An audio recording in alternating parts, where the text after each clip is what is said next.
Okay, so for starters, as always, I love when people ask questions. I have this now linked. I just created this today. So I have this now linked in my bio in the folder for believer printables or printables for believers or something. I'm going to start at the bottom to answer your question in case you're like, okay, I didn't need to know all that. But my plan, based on, what I've been reading in the scripture is if I can find some lamb, I plan to cook it and have unleavened bread, like whatever bread I can find in terms of it being unleavened. And I'm going to find bitter herbs. And I'm guessing maybe mix it with oil. I don't know how, people usually do that. Um, and then, of course, I'm going to make it into a full meal. I'm not sure if I will do it on the 5th or the 6th, because if you look up top, I have some calendars that kind of matches our calendar now with the Jewish calendar. And it said that the eve of Passover is April 5th and it goes into April 6th. And when you do research and you look at the actual Hebrew days or Jewish days, I'm sorry, y'all. I don't mean to, use the wrong terms if I'm incorrect, but kind of like with the Sabbath.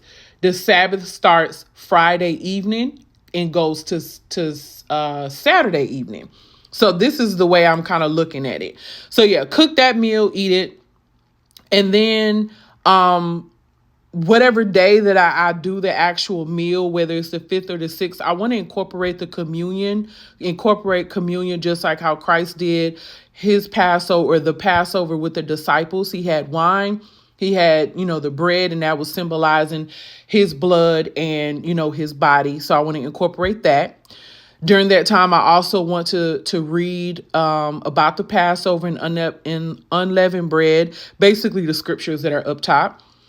Let's see. And then number 4, for the 7 days, of course, I'll be eating, but I want to each day, take a moment to sit and eat something that's considered unleavened bread to just be in remembrance for those 7 days. And then on day 7, I want to cook another festive meal.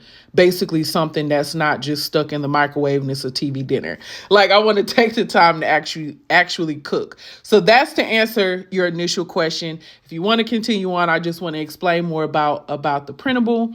So at the very top, these are the scriptures that I found, whether it was in a study Bible or just, me looking through, and I saw scripture references that led you to another part of the Bible. So I have it broken down where what I understand each section to be. So the instructions, like what Moses told the children of Israel to do.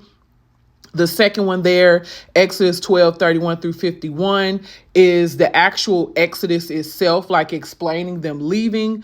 Exodus 13:3, that's after they left, explaining what things were like after they left.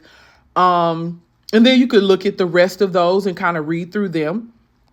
The other thing, websites, like I said, the websites that kind of explain the Gregorian calendar, which is what we're on now, paired with the Jewish calendar.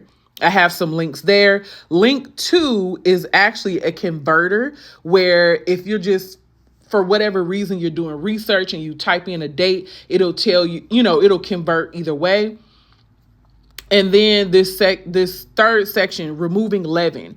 Basically, the whole concept is to remove leaven from, the children of Israel were to remove leaven from their homes. So there's so much symbolism. I'll do separate videos on that. But there's so much symbolism when you look at the leaven, like removing leaven from your home. So this is something I found on Google. It's talking about leaven spiritually. And lately, I've just been removing a lot of people. Well, not a lot. The people that needed to be removed, and also just things around the home that just were not serving any purpose. And then here I have what's considered leaven, baking soda, baking powder, and of course, yeast. Let's see what else. And that's it. So I hope this helped. And for those that are also interested, I hope this helped you all as well. And if you have extra resources that you could share with me, inbox, put it in the chat. I'm just really excited. This is my first year actually acknowledging Passover. The past couple of years, I've given up other pagan holidays, but I'm slowly but surely incorporating the feast or festivals of the Bible. So, yay! Y'all be blessed.